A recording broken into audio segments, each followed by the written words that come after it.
Hi, everybody. Tim Hughes here. I'm the co-founder of Digital Leadership Associates. I'm also the author of the book, Social Selling Techniques to Influence Buyers and Changemakers. With me today is the world famous Mark Schaefer. I'm really thrilled to have you here because you're actually one of my heroes. You're one of the people. Come You're on. one of the people that you know when you write something, I can't wait to read it. So you put an article out today about video. And it was like, I'm straight in there. Yeah. Because that's very well, you're a thinker, and you always put alternative arguments. And it doesn't mean that I agree with you, but you go, what about this? Ted Rubin's another person I read everything that he writes, because he puts you put stuff forward, and you put forward an alternative argument, and it's always well written. Anyway, so here's your book, which is what we're going to talk about today. Now, I told you this off air, and I'm going to go through it again, which is when I was pitching for my book in 2014, my publisher said to me, we don't want a book on personal branding. And I wasn't writing a book on personal branding. And so when I heard that you'd written one, I went, I think, Mark's lost it. Mark's going to fall off the shelf at this point. So I bought it, did the selfie, then I put it back on the shelf, and it was a bit like revision. I didn't want to read it. And then I actually did some, I was over your way in the States, and I was doing the lecturing at Rutgers, and I took it with me and I read it. And I was really amazed because there was a number of things. One is there's a lot of personal branding books that go, you need a personal brand, great, and this is how you set it up on LinkedIn. And there are some great books. Dion Liu in Australia, who's a great friend of mine, is big face supportive. She has a great personal branding book, but it immediately goes to talk about the product. Nothing wrong in that, but there's a lot of them. But what you did was that you actually sat down and explained step by step on how to create a personal brand, but from a thinking point of view, and you don't touch product. Don't have one. and the other thing, it's a book. It's a book. The way that I wrote mine was I wanted one to have a book that someone would put it on the shelf and then go, I need to get that back off the shelf because I need to look at stuff. And I've had people say they've read it four or so times, and I can see that yours would be very similar. And the way that I read it was, I was in Washington, I was in DC, as you call it, and I remember reading a chapter, then getting a piece of paper out and actually thinking, right, I need to do this. So that's my introduction. I mean, come back. What do you think to that? Well, first of all, I mean, thank you. I'm just, I mean, you're someone we've kind of like circled each other on social media for many years, and you're certainly a voice of experience and someone I admire a lot, and so I'm really feeling very humbled by those kind words. And the reason I wrote the book, and I addressed this right straight in the beginning of the book. There's a lot of stuff out there about personal branding. And the problem I was trying to solve was I kept giving the same piece of advice to clients and friends to achieve their personal goals or their professional goals today. You need to be known. I mean, why am I here with you today? Because people have heard of me, and this would be a provocative conversation, and people might recognize my name. So, I'm honored to be here today, but the reason is because I'm known and someone else isn't, who might be smarter than me. So becoming known is really a sustainable and permanent advantage today. But how do you do it? I kept telling people they needed to be known. And I had a conversation with a friend. I said, do you think anybody could become known? He said, I don't know. I've thought about it. I really don't know. So I dove into it, and without, really thinking about writing a book, and just started absorbing all these books and blog posts. And I even subscribed to video training you could buy online, how to develop a personal brand. And what I found, Tim, is that there was just so much out there that was just schlock. It was hype, and it was not really based in facts, wasn't based in the reality of our digital world. it was, as you said, trying to sell some product.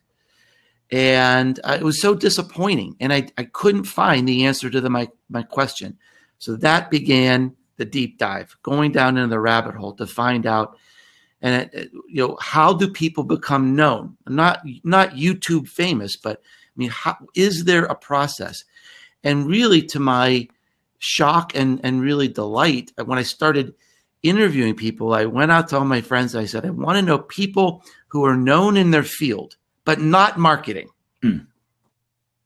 I wanted to see, how does someone become known in banking or in education or in construction or real estate or art? How does it happen? And as I listened to these stories, I began to definitely see a pattern, a process, themes. I sort of had an outline, but when I write a book, I let the research write the book. And as you know, I mean, thank you for reading it. I mean, there's a lot of data in the book too. There's a lot of research in the book. There is a lot of data. There's a lot of case studies. Yeah. I let other people tell the story. You do a very good way of saying, here is the theory and here is the practice, and you go into a lot of detail about other people. They started with nothing, they did this and this and this and this, and this is where they are now. And I think that really helps to it really powers the story. Well, thank you. And I've received a lot of good feedback from that, because they are inspiring stories. They inspired me, and I learned so much from writing this book. I was really energized. And, my other books were kind of like piecing together a big puzzle. And this book was like a lit runway. It's like the stories just led me down the runway. I kind of let the world tell the story, and I was kind of just the vessel, I think. And I believe that I got it right. I mean, I really do. I think the path in the book, articulated in the book, I'm so confident that that's how it's done today. I've turned it around on other people. People ask me, well, tell me about this path. I said, well, let's talk about you and your experience. And I mean, it just kind of fits. That's how people have become known today. I'm terrible for reading something and then trying to break it. And I have actually tried to break this as I was reading it. And good. It's good for you. Yeah. No, because it's actually, from reading this, there's a number of things that I didn't do. I mean, there's no book like that. When I set up to define myself as having a personal brand, which probably was about 3-4 years ago, there was no book that actually provided you information. I kind of did it and stumbled upon it. But what you've done, apart from some things where you talk about looking at the competition, it's pretty much what I've done. Right. So, and what I like about the case studies is that they're not people like you and me, who most people go, yeah, but you're overnight sensation. Nobody's an overnight sensation. It's taken me 8.5 years of hard work to get where I am today. Right. But people can do that. But you can also be, you can be the best. Robert Scoble, for example, he started off in photography. It was in your book that I read. Started out as a clerk in a photo store. Yeah, that's it. Yeah, it was in Known where I read, and it's like, I didn't know that. And it's like, yeah, and he's now, if you want to know what the Apple iPhone is like, you go and read. You follow Robert Scoble. Exactly. Because he will give you, Chris Voss will tell you it's rubbish because he's an Android person, but Robert will give you a balanced view, and he's the person that I would basically. I watched the Apple thing last night, and then went to read what Robert had written, and it's amazing how you can actually start off, as you say, as a clerk in the photography booth, and become the global person that you would turn to in terms of an opinion. Yeah, I featured his story in the Return on Influence book. That, I mean, his family had moved from New Jersey to like Silicon Valley in like the early 90s. I mean, what an exciting time to be in Silicon Valley. So here was this young guy, no college education, no family money to invest or start something. And so he wanted to be part of that scene, but, he couldn't get involved and nobody really picked him. And he had not finished his college degree. So he started blogging, and that's the way he connected. And that's absolutely consistent with the pattern in the book. He didn't start out as an expert. No one's born Robert Scoble. But the thing that he and probably a lot of us have done, rather than actually sit down and you talk about in your book about you talk about saying the only one. Yeah, the only I. The only I. And what is it that it's your superpower? What is it that you're famous for? And probably like Robert, we bumped into a number of things and we did all kinds of things. And what you talk about is, for example, I was part of a very large scale sales transformation, which was covering everything to do with what salespeople do. And therefore, I started off wanting to be famous for that. Plus, I quite liked, we did cloud and SaaS, so you want to be famous for that. And then a bit of Internet of Things, because that's quite interesting, and this and this and this. And then actually you realize that there's not enough hours in the day, and you can't be famous for that. And I was actually doing, there's a lady in the UK called Alice Elliott who does a blogging course. And I was sitting there and she said, you got to be famous for something. And I said, I don't know. She said, come on. And I sat there and I went, social selling. I'm going to be famous for social selling. And that's where you say the only I is like, what is it that and there are other people in the world that are famous for social selling, but I'm going to do that in my own right. And I'm going to make that mine.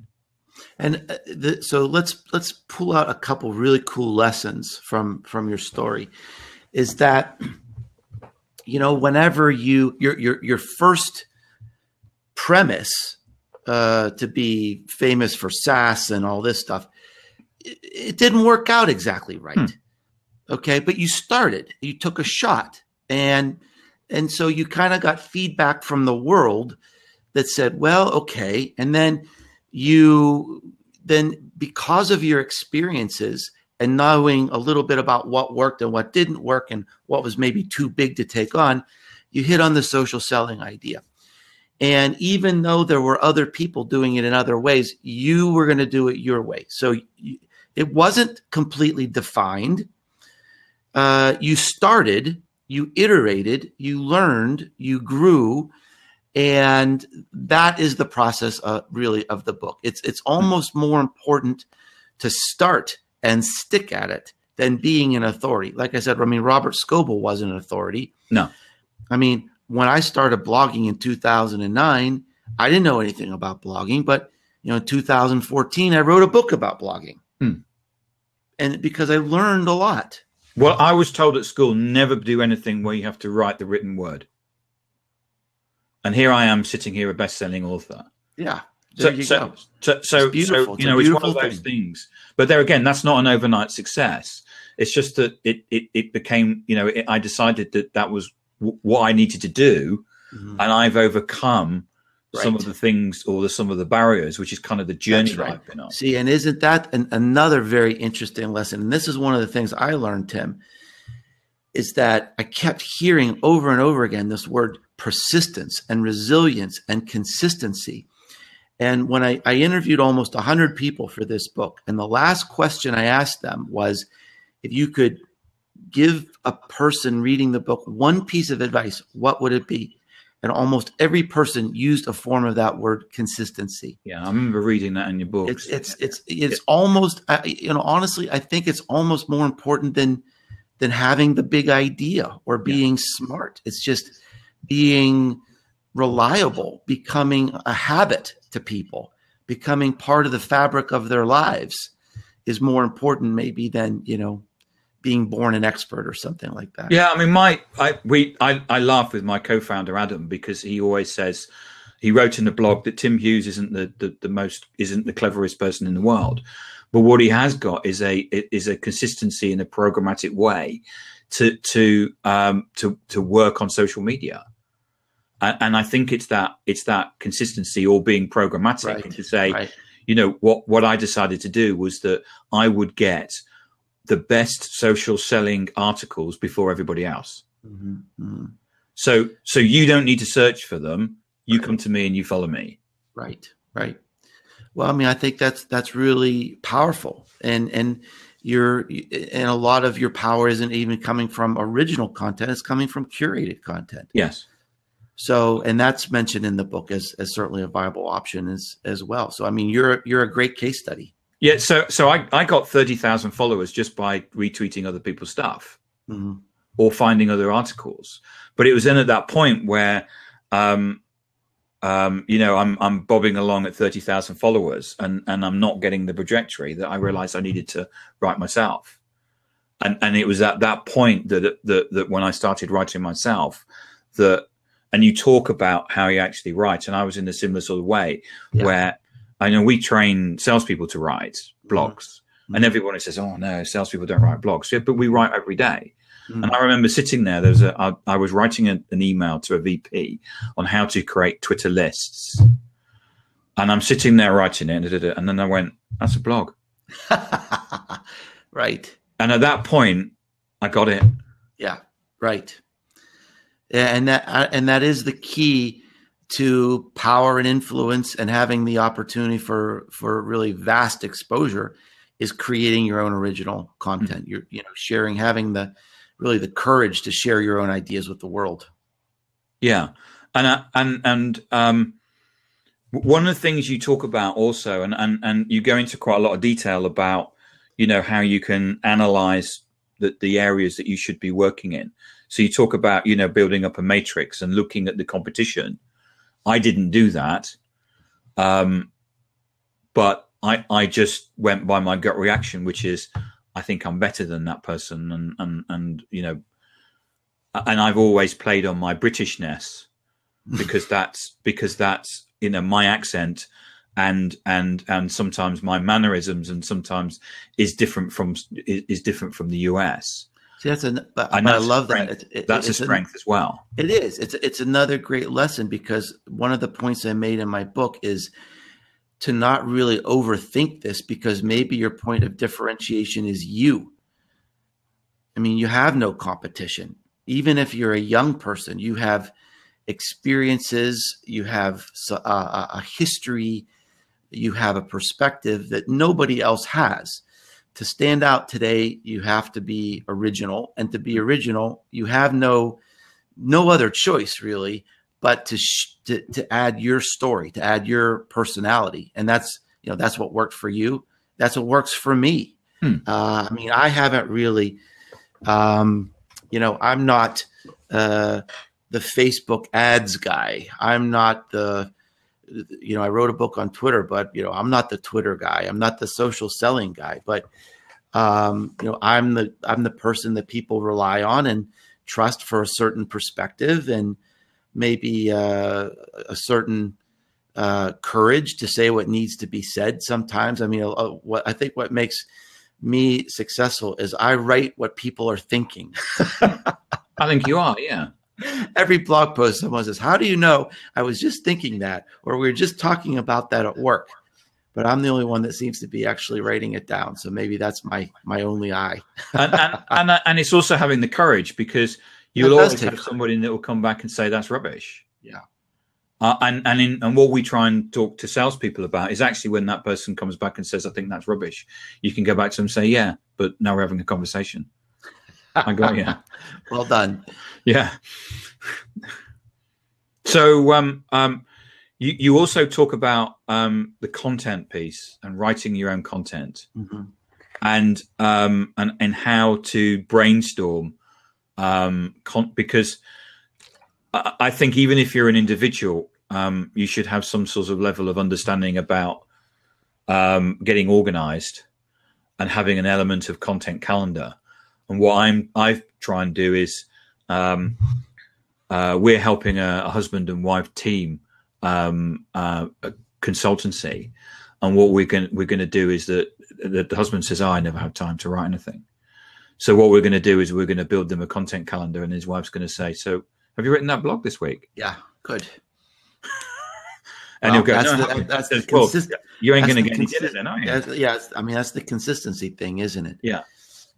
Well, I think, I mean, another thing I've come to learn, and I hint at it in this book as well, is that, look, certain people might be natural storytellers or content creators. Maybe that's part of their DNA, but I think a lot of it is also just plain old discipline. And it's really, it's kind of 4 disciplines. So the first is to be aware of the stories around you. You need to start thinking about, especially if you're not a naturally creative person, but just saying, oh, I just heard this interesting podcast or this live video, or I just read this book. What's an idea from that inspired me, or I disagree with, or made me smile? And how could I turn that into a story? The second discipline is to actually record those, is to write it down someplace or make yourself a note so that you don't lose this. I mean, we're barraged by ideas every day. So, I mean, not having enough ideas is probably not an excuse, because we're just pummeled with ideas every day. But we need to think about our lives as stories and write it down, the ideas. And then the third discipline is really to schedule the time to create content. Now, you and I haven't talked about this, but I'm willing to bet you've got time blocked out to create. And for me, you need to schedule time just like you would schedule a meeting or schedule time to work out or something like that. If it's important to your business, you've got to have time, schedule that time, have the discipline to have uninterrupted time. And then really the fourth one is, I think you need to allow yourself to enjoy that time and relax and have some fun with it. If you're stressed and you have to write content, that's going to come through to your readers or your viewers if you're doing video, or listeners if you're doing a podcast. So, I mean, you need to be able to have fun and enjoy what you're doing. I think that's really important, because if it becomes a drudge to you, your audience will see that. Yeah. So I think there is discipline around creating content. Oh, most definitely. Yeah. And you need to block out time. And I think you've got to, I mean, I generally write early in the morning in London, and I get the train in, and sometimes I've got the train in and I thought, I don't know what I'm going to write about. But by the time I actually sit down in a coffee shop and open my Mac, I know what it is, and it flows. And and I wouldn't see myself as a natural writer. As I said, in fact, I was told at school not to become one. But there's nothing like actually putting down an idea, having a flow of consciousness, and it doesn't have to be long, 500 words. Oh, absolutely. And then sharing that with the world and seeing what happens. It doesn't have to be a PhD thesis. And quite often people go, "What about this?" You go, "I didn't even think about that." But that's the point of having. And then what you're able to do is you put those ideas out, and that actually keeps moving the debate on. Yes. And one of the things that you do is you put things out, and then it is about moving the debate on, because we're involved in something like social media, which has only been around for 10 years. A 10-year-old person is quite a young person. So we're still in a very immature market. And I think it's important to say, because we will, like you put an article out about, is video important? Yeah. Because we get so many articles saying that video is important, mainly from people that are trying to sell you video. Right. To actually say, well, stop. I think that's part of the danger of this world.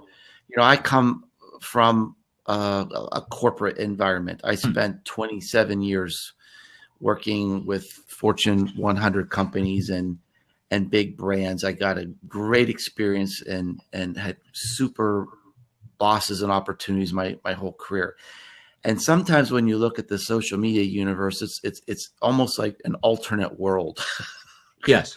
It's like I'm embarrassed by some of the discussions that take place on social media. And I mean, there's a couple things going on. So for example, there are certain people who are kind of like the kings and queens of social media. And if they say something, it starts to become part of the mantra, even if it's not true, or even if it doesn't make sense. I mean, sometimes I can hardly believe what people repost and retweet. It's like, did you really think this through? Do you really think this is correct? Is that really a good way to approach business? The other thing that I find strange is that a lot of times we run old tapes. So the world is changing so fast, but we'll hear something that, was like the theme of a conference 2 or 3 years ago. And that kind of becomes part of the rules. And then the rules keep getting repeated and repeated and repeated. They become part of the social media Bible. But people don't revise the Bible. And I think that's one of the things that's just like, I'm pointing things out and saying, it's just not that way anymore. Or just because everybody's saying it doesn't really mean it's true. Let's have a little bit of intellectual honesty in our business, and even some debate. And it's, I do take risks in that area, and I don't do it. I mean, I'm a nice person. I want to lift people up. I want to celebrate people. I don't attack people. But you do have to take some risks with disagreeing with the status quo every once in a while. I totally agree with you, and I mean, for someone starting out, is that something that you would recommend, or do you think that that's something that you need to grow into as you get more known? Well, it's probably a balance of both. I do think, I'm a respectful person, and I want to be an open-minded person. And so I listen and I absorb and I kind of watch what's going on. And usually the way it works with me, Tim, is if I hear something kind of crazy, I'll kind of dismiss it. Then when I hear it the second time, it's got my attention. Then the third time, I write a blog post. So I don't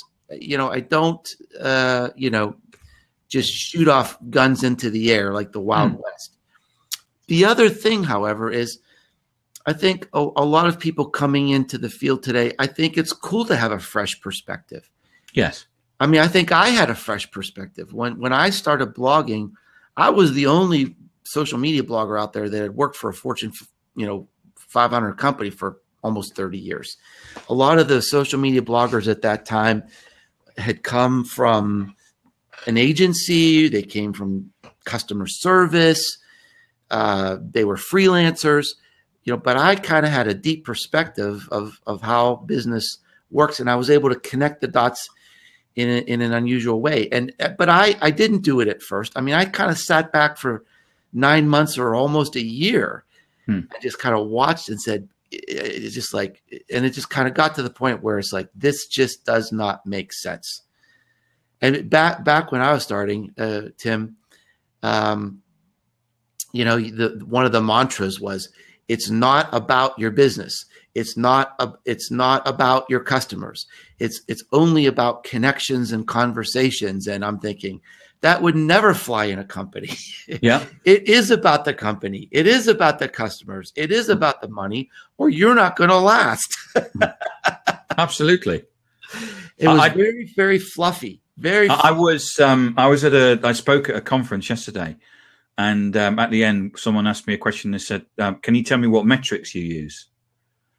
And I said, "Revenue." Well, listen, this is a true story.